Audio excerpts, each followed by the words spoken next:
97% des scientifiques travaillant sur le changement climatique estiment que la Terre se réchauffe en raison des activités humaines.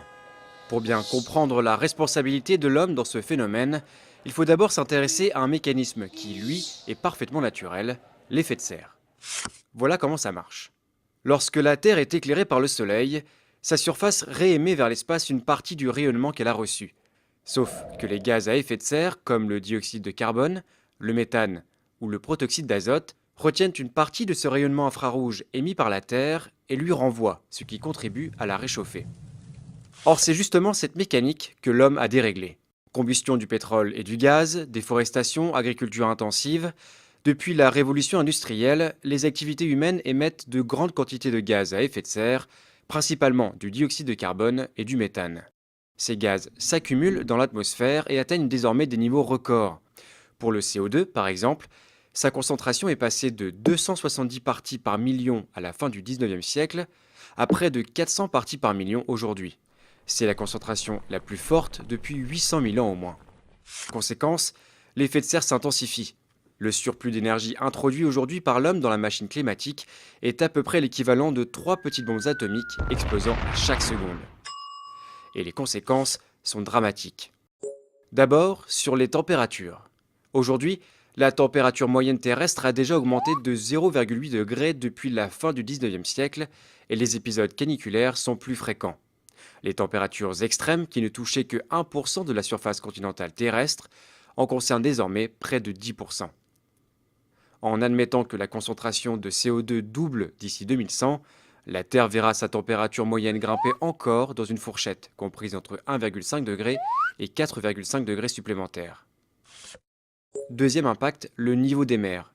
Sur tous les continents, les glaciers d'altitude reculent et disparaissent. Les grandes calottes polaires du Groenland et de l'Antarctique perdent leur glace dans l'océan et contribuent à élever le niveau de la mer. Si la banquise antarctique voit sa surface augmenter légèrement du fait d'un renforcement des vents, la banquise arctique, elle, a vu sa superficie fondre d'environ 30% depuis les années 80. Résultat, le taux moyen d'élévation de l'océan est aujourd'hui d'environ 3,3 mm par an, mais ce taux est appelé à s'accroître à mesure que les émissions se poursuivent. Déjà montés d'une vingtaine de centimètres en un siècle, les océans pourraient s'élever, dans le pire des scénarios, d'1 mètre d'ici 2100. Les petits États insulaires du Pacifique ou de l'océan Indien, comme les Maldives, seront les premiers à disparaître. Troisième élément directement touché par le réchauffement climatique, les précipitations. Dans les latitudes moyennes et hautes de l'hémisphère nord, les scientifiques s'attendent à davantage de pluie. En Californie ou dans le bassin méditerranéen, ainsi que dans toutes les régions déjà arides, ils prévoient des sécheresses plus longues et plus fréquentes, ainsi qu'une réduction du débit des fleuves. Le problème, c'est que les centrales thermiques et nucléaires sont justement refroidies par les cours d'eau. Ceci pourrait donc avoir des répercussions importantes sur la production d'électricité. Enfin, l'un des effets les plus méconnus et les plus inquiétants du changement climatique en cours reste l'acidification des océans. Le CO2 excédentaire se dissout en effet dans les eaux de surface et les rend plus acides. La rapidité de ce phénomène est inédite depuis 300 millions d'années et les scientifiques ignorent les effets qu'il aura d'ici à quelques décennies.